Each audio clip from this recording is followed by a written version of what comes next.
नमस्कार। नमस्कार। Career foundation में आप सबका स्वागत है। मैं प्रवीण सिंह कुशवाहा आपके प्रश्नों का उत्तर लेकर के हाजिर हूँ आज फिर से। आपके प्रश्न जो कुछ पूछे गए थे, वो तो बहुत सारे प्रश्न आते हैं, लेकिन मैं उसमें से कुछ प्रश्नों को संकलित करता हूँ और देखता हूँ कि किसके उत्तर जल्दी देने चाहिए।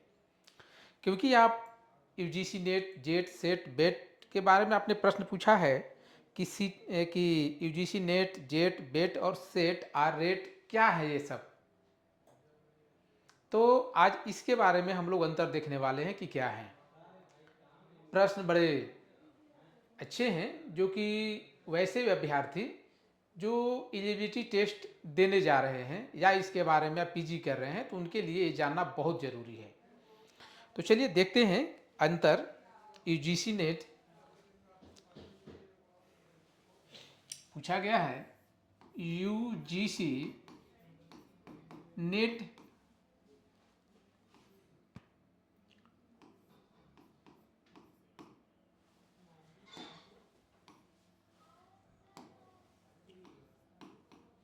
जेट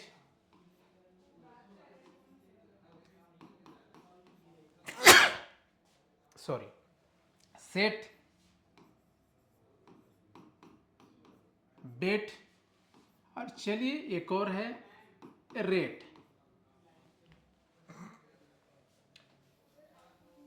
आज हम लोग इसमें अंतर देखते हैं। यूजीसी नेट, तो पहले हम बात करते हैं इसमें जो सब में लगे हुए हैं एक कॉमन वर्ड ईटी। हम लोग इसी पे बात करने वाले हैं, ईटी पे बात करने वाले हैं। और इसी से संबंधित अगर ईटी को आपने समझ लिया तो आप ठीक से समझ जाएंगे कि क्या है। ईटी मतलब है आपका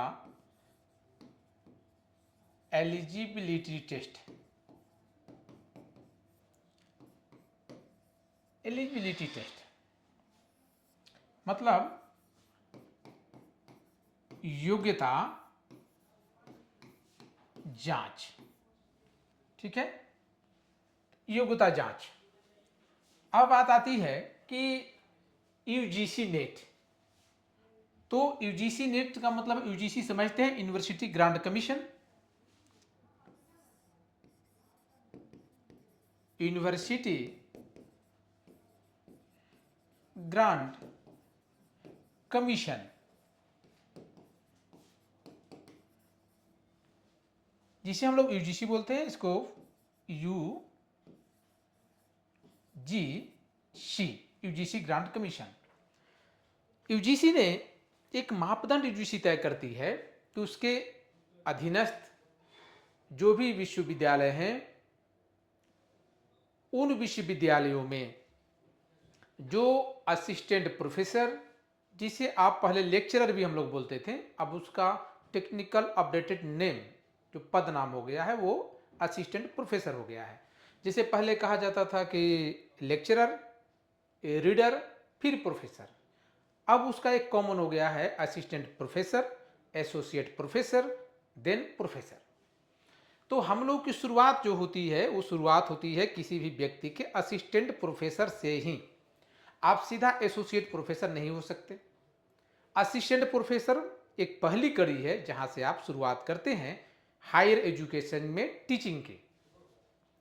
तो यूनिवर्सिटी क्योंकि सभी विश्वविद्यालयों को मान्यता देती है, तो वो कहती है कि एक असिस्टेंट प्रोफेसर बनने की या एसोसिएट प्रोफेसर बनने की या प्रोफेसर बनने की जो न्यूनतम योग्यता है वो क्या है, एक मापदंड तय करती है।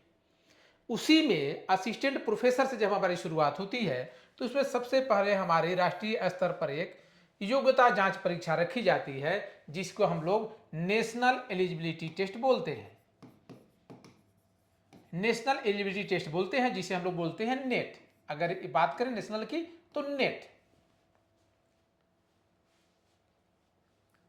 ये जो अभियोग्यता परीक्षा, अभिक्षमता परीक्षा, ये जो जांच की जाती है वो इसलिए जांच की जाती है क्योंकि आप असिस्टेंट प्रोफेसर बनेंगे तो उसमें जो एक बेसिक जानकारी, ज्ञान जो एक असिस्टेंट प्रोफेसर को होना चाहिए, उसके संदर्भ में है कि नहीं। वो जांच जब की जाती है तो इस बात को देखा जाता है कि नेशनल लेवल पर एबिलिटी टेस्ट हम ले रहे हैं, तो नेशनल स्तर के मुद्दे भी होने चाहिए। कंटेंट भी होने चाहिए। तो उसमें आपका जो कॉमन है वह है, एक है रिसर्च एप्टीट्यूड, टीचिंग एप्टीट्यूड, क्योंकि आप जब नेट क्वालिफाई करेंगे तो आप या पीएचडी करेंगे रिसर्च स्कॉलर बन करके, या आप असिस्टेंट प्रोफेसर बनेंगे। अभी 2024 के 25 के संदर्भ में मैं बात करूं तो यहाँ पे एक और इंक्लूड कर दिया गया यूजीसी नेट के माध्यम से, वो है कि पीएचडी करने के लिए कितनी योग्यता होनी चाहिए, उसके लिए मार्क्स कर दिए हैं। और नेट के अलावा एक उसी में होता है जेआरएफ, जूनियर रिसर्च फेलोशिप,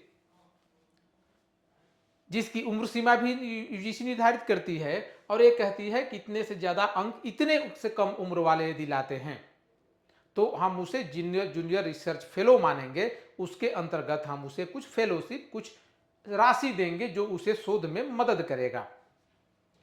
तो चलिए, नेशनल लेवल पे जो एलिजिबिलिटी टेस्ट देते हैं उसे बोलते हैं नेशनल एलिजिबिलिटी टेस्ट, इसको बोलते हैं। इसके अलावा असिस्टेंट प्रोफेसर बनने के लिए जेआरएफ वाले असिस्टेंट प्रोफेसर भी बन सकते हैं, और रिसर्च स्कॉलर भी जिनके लिए करेंगे। नेट क्वालिफाई करने वाले भी रिसर्च कर सकते हैं, लेकिन एक जो अभी पीएचडी कर दिया गया है ओनली फॉर पीएचडी एडमिशन, वो भी नेट का ही एक हिस्सा है। उसी प्रकार से है।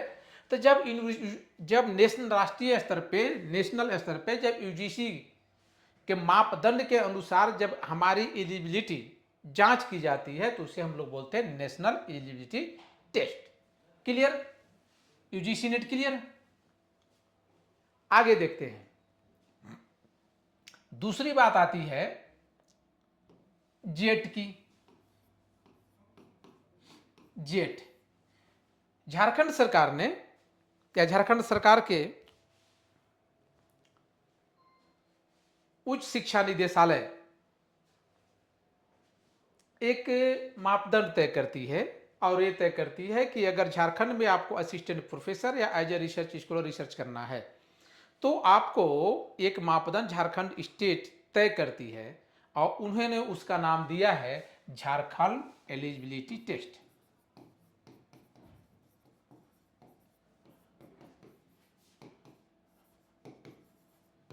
एलिजिबिलिटी टेस्ट, यानी कि ये जो जांच की जा रही है, ये जांच की जाती है झारखंड में असिस्टेंट प्रोफेसर बनने के लिए। ये योग्यता क्षमता आपको प्रदर्शित करने हैं झारखंड को लेकर के। तो यहां पे हम क्या करेंगे, यहां पे भी हम वही लाभ लेंगे कि हम या रिसर्च स्कॉलर बन सकते हैं,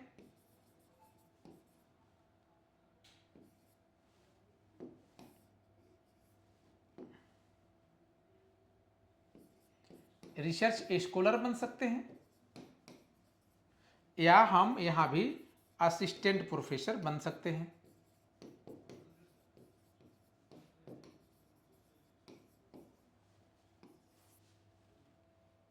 तो झारखंड स्तर पे जब ये प्रक्रिया की जाएगी या की जानी है तो इसे हम झारखंड एलिजिबिलिटी टेस्ट बोलते हैं। ऐसे ही अभी एक है बेट, जिसको लेकर के लोगों को थोड़ा सा डाउट है। बेट ये बिहार का उच्च शिक्षा निदेशालय, Bihar eligibility test,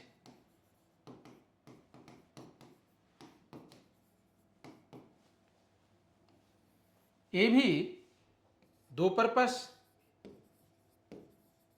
research scholar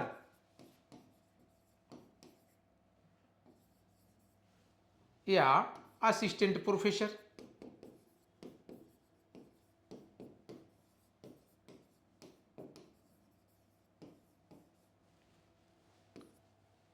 ऐसे ही हम लोग अलग स्टेट को देखेंगे।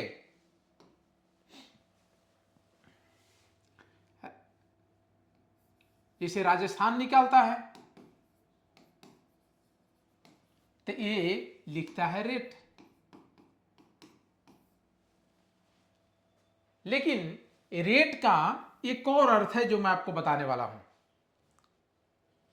जो रेट या परेट के नाम से जाना जाता है, ये राजस्थान एलिजिबिलिटी टेस्ट से अलग है, और यह विश्वविद्यालय स्तर पर यूनिवर्सिटी लेवल में रिसर्च स्कॉलर के चयन के लिए एक विधि अपनाई जाती है और उस विधि को बोला जाता है रजिस्ट्रेशन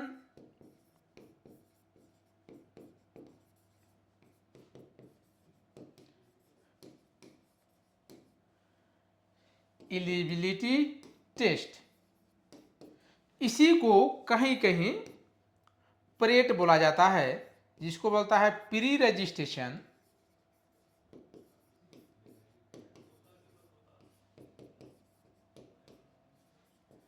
एलिजिबिलिटी टेस्ट। आखिर में ये टेस्ट लिए क्यों जाते हैं, चाहे हम रेट बोले या परेट बोले? इसके लेने के पीछे ये है कि यूनिवर्सिटियां अपना एक एंट्रेंस एग्जाम कंडक्ट करवाती हैं, उसके माध्यम से विश्वविद्यालय में जो सीटें हैं उसमें से कुछ सीटों को यूजीसी नेट और जेआरएफ वालों या सेट यानी कि स्टेट लेवल पे जो है उसको छोड़ करके, कुछ सीटें छोड़ करके अपने विश्वविद्यालय स्तर पर एक एंट्रेंस एग्जाम कंडक्ट करवाती है, जिससे आप एक रिसर्च स्कॉलर बन सकते हैं और वहां पे शोध करने की अपनी योग्यता को प्रदर्शित करते हैं। जिसमें जैसे मैं बता रहा था यूजीसी नेट वाला बताते समय कि उसमें टीचिंग एप्टीट्यूड, रिसर्च एप्टीट्यूड दोनों पे फोकस किया जाता है। इसके बाद तर्क शक्ति, कंप्रीहेंशन, बहुत सारी चीज़ों को शामिल किया जाता है। हायर एजुकेशन इंस्टीट्यूट, बहुत सारी चीज़ें हैं शामिल किए जाते हैं। लेकिन जब यूनिवर्सिटियां रजिस्ट्रेशन टेस्ट करवाती हैं या प्री रजिस्ट्रेशन टेस्ट करवाती हैं तो वहां पे वो फोकस करती हैं रिसर्च एप्टीट्यूड पे, रिसर्च एप्टीट्यूड पे फोकस करती है विश्वविद्यालय और जानती हैं कि आप रिसर्च के बारे में क्या जानते हैं। एक दूसरा, जिस सब्जेक्ट में आपने भरा है उस सब्जेक्ट पे आपको कितनी गहराई से पकड़ है। तो ये रेट यहां पे एक तरीके से हम कह सकते हैं कि राजस्थान सरकार जब एलिजिबिलिटी टेस्ट लेती है स्टेट स्तर पे तो भी रेट बोलते हैं, लेकिन प्रायः जो है परेट ही ज्यादातर यूज किया जाता है। रेट, रजिस्ट्रेशन, एलिजिबिलिटी टेस्ट ये कम ही प्रयोग किया गया है, कुछ कुछ स्टेट में, कुछ कुछ विश्वविद्यालय द्वारा किया जाता है, लेकिन प्रायः इसको बोला गया है PRET, pre registration eligibility test. ये चीजें हैं। इसके अलावा मैं थोड़ा सा और बता दूं आपको, एक शब्द था सेट। सेट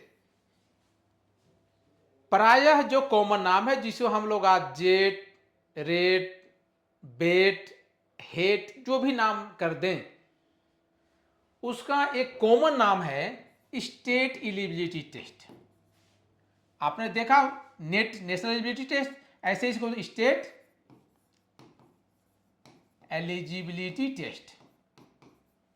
इससे क्या होता है, इससे आप वही हो गया जिसे आप झारखंड को अगर हम कहें झारखंड सेट तो गलत नहीं होगा, झारखंड स्टेट एलिजिबिलिटी टेस्ट। हम बिहार के बेट को बोल करके अगर बिहार सेट बोल दें तो भी गलत नहीं है, बिहार स्टेट एलिजिबिलिटी टेस्ट बोल दें तो भी गलत नहीं है।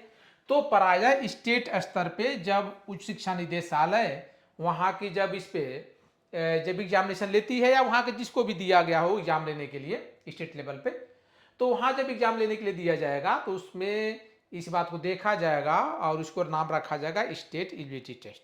तो बस यही अंतर है। आज आपने देखा यूजीसी नेट, सेट, रेट, बेट, सेट और प्रेट, इसमें आपने अंतर देखा। चलिए मिलते हैं अगले क्लास, अगले वीडियो में। आप जैसे क्वेश्चन होंगे हम उसका उत्तर ससमय आपको देने का प्रयास करेंगे।